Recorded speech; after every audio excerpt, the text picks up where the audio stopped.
আরে আমার 8 মাসে গরু, এই গরু তো কদিন পর বিয়ে হইবে। যে কটা নিছি নারা এ কটা তো মনে হয় হইবে ডুইবে না, আরো মনে হয় লাগবে, বাছুরও লাগবে আমার না হান। গায়ে জোর না তাই খাইবে কি?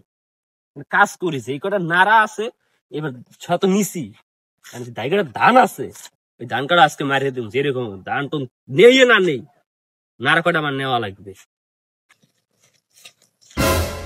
ওকে নারা কই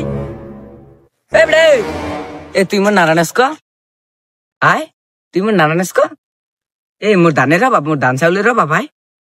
তোর এক 8 মাসে বাছুরের লেগে তুই সব সব সব নারাটি লই গেছো। মোর তোর কইছি নি তুই সব ধান নেই মোর লগে নারাটা থো। 8 মাসে গরু লেগে ছোট ছোট একটা বাছুরের লেগে নারা লই যায়। আর তোর কইছি নি মুই মোর লগে নারা থুই দিবি, মাথাটা গরম হয়ে যায় না? তুই মনে নাড়া নিয়ে দিবি, বাড়িতে নাড়া নিয়ে দিবি কইছি। তুই ধান লই যা ভাই, সব আমার নাড়া দে। এ উল্টো পাল্টা কথা কইতে বুঝছো, মাথা মতো এমনি গরম আছে। তুই কি কথা কর? মোর 8 মাসে গরু যা খায় তোর 14 গোষ্ঠী খায় না। কেন লাগে কথা কই? যা ভাই তোর লাগে হাতাহাতি হইবে। কি তাতে হইবে? তোর 8 মাসে গরুর লেগে আমার লোক কত কি তুই বুঝলি কি? আমি কিছু খাই না। তুই কি হুদ্দ দেখে বুঝলি কি গায়ে সত্যি নেই? দিদিকে কালাইছিলাম। আর কি হয়েছে তোর? তুই কি কইলি?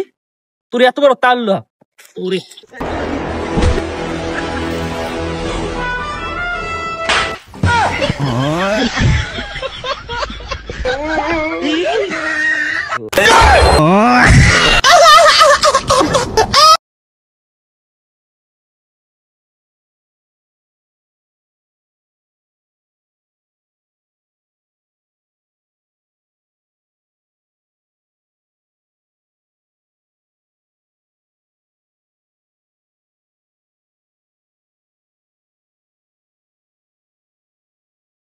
কি hore